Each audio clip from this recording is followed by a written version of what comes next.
O Felca comentou a prisão de Ítalo Santos depois da execução do vídeo adultização publicado na semana passada.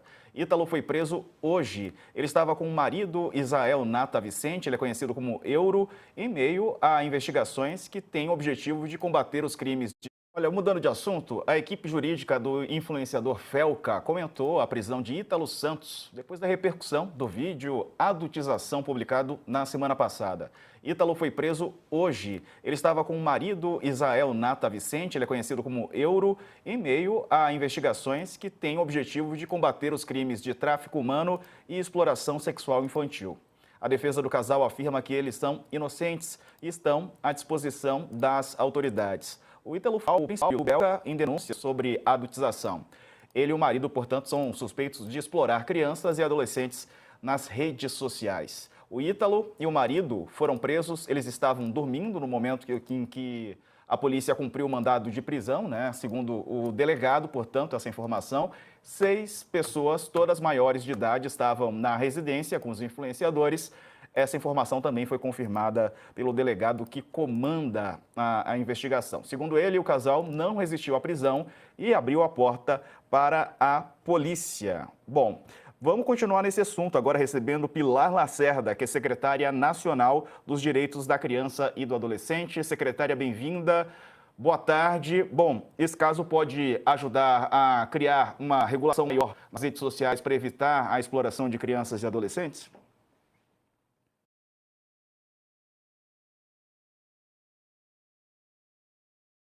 Boa tarde. Olha, nós já temos discutido aqui em Brasília há muito tempo essa questão da regulamentação. O CONANDA, que é o Conselho Nacional de Defesa dos Direitos das Crianças e do Adolescente, já fez ano passado 2 resoluções sobre crianças no ambiente digital. Nós criamos agora um comitê intersetorial para acompanhar e para cuidar e proteger dos direitos das crianças. Mas uma coisa, para mim, é muito clara. As plataformas têm que ser regulamentadas. O que acontece é uma monetização da exploração sexual de crianças e adolescentes por meios digitais. Quando o presidente Lula, em janeiro, assinou a lei que proíbe o uso de celular nas escolas, e gerou uma pequena polêmica, porque, na verdade, houve um raro consenso, né? Só os adolescentes, mas vamos combinar que se a gente fosse adolescente, a gente também não ia gostar, os adolescentes reclamaram mais, mas a grande questão é que o mundo da internet ele não é entendido por gerações mais velhas. Então, eu penso, eu não deixaria minha filha, aos 13 anos, sozinha na praça central, na praça rodoviária, na Praça da Sé, às 3 horas da manhã. Podia não acontecer nada, podia acontecer tudo.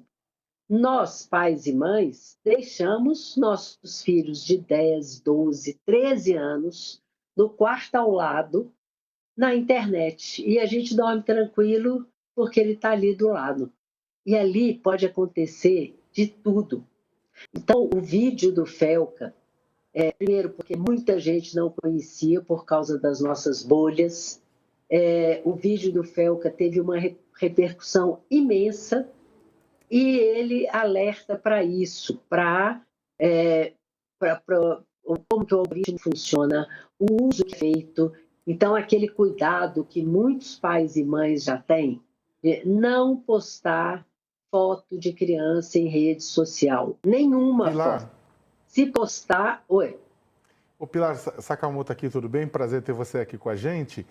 Eu queria, na verdade, explorar exatamente esse ponto que você puxou, que você começou a levantar, que é a questão da responsabilidade e da responsabilização de pais, mães e tutores, de uma maneira geral. Porque é o seguinte, por exemplo, no caso artístico, você tem, inclusive, precisa ter autorização judicial para uma criança poder fazer determinadas atividades. Nesse caso, ao mesmo tempo que isso provoca em muitos pais, mães, tutores, aquele desespero do tipo, meu Deus do céu, olha o que pode estar acontecendo com meus filhos, eu não sei, né? Por outro lado, tem pais e mães que dizem, nossa, que legal que isso acontece com os meus filhos porque eles estão ficando famosos ou eles estão ganhando dinheiro. Isso. E eu queria que você falasse um pouco sobre isso, porque a questão não é só o alerta. Para muita gente, isso é a saída da pobreza ou isso pode ser o futuro da criança, né? Como é que a gente encara essa discussão? Olha, Léo, esse é o grande problema. Nós temos dois grandes problemas. A exploração sexual das crianças e adolescentes e do trabalho infantil. E o trabalho infantil, ele é proibido com raríssimas exceções. E este trabalho não é um trabalho que é feito gravar uma propaganda, que você vai lá numa terça-feira, grava, volta para sua vida normal. Ele vai num crescendo e ele vai envolvendo a família, ele vai tirando toda a privacidade da criança. Então, já temos depoimentos e histórias de jovens de 20, 30 anos que contam da sua infância totalmente sem privacidade. Tem esse fato que, de repente, aquela criança está tirando a família da pobreza, então os pais e mães falam, ai, que legal. Tem o fato de ficar famoso, mas as consequências são muito pesadas. Então, na nossa coordenação geral de enfrentamento ao trabalho infantil, esse tem sido um debate junto com o Ministério do Trabalho e Emprego, junto com o sistema de justiça, porque não é aquele trabalho artístico clássico. Ele é completamente diferente. Nós fizemos um guia, a gente fez um guia do uso de telas, que está sendo distribuído pelo Brasil inteiro, junto com a SECOM, com o Ministério da Justiça, com o Direitos Humanos, e tem um capítulo especial para pais, mães, tutores, cuidadores. Pilar, pode falar, Carla. Obrigada. Eu queria justamente, quando a senhora falou sobre postar as crianças, né?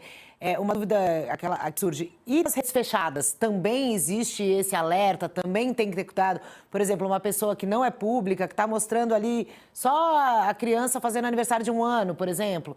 Isso é uma questão. Como é que fica o alerta para esses pais também que são mais low profiles, mas têm as redes sociais? E aí uma outra coisa, que pode ser que esteja nesse guia essa informação, mas uma outra coisa, como é que o governo vê aí, né? Como é que as instituições e os órgãos podem se juntar precisa do Congresso mesmo para essa regulamentação acontecer, de fato, né? Nessa semana a gente viu o presidente Hugo Motta quase realmente colocou isso em votação e aí depois acabou criando uma comissão ali. A gente sabe como Brasília funciona, né? Aproveitar essas janelas de oportunidade.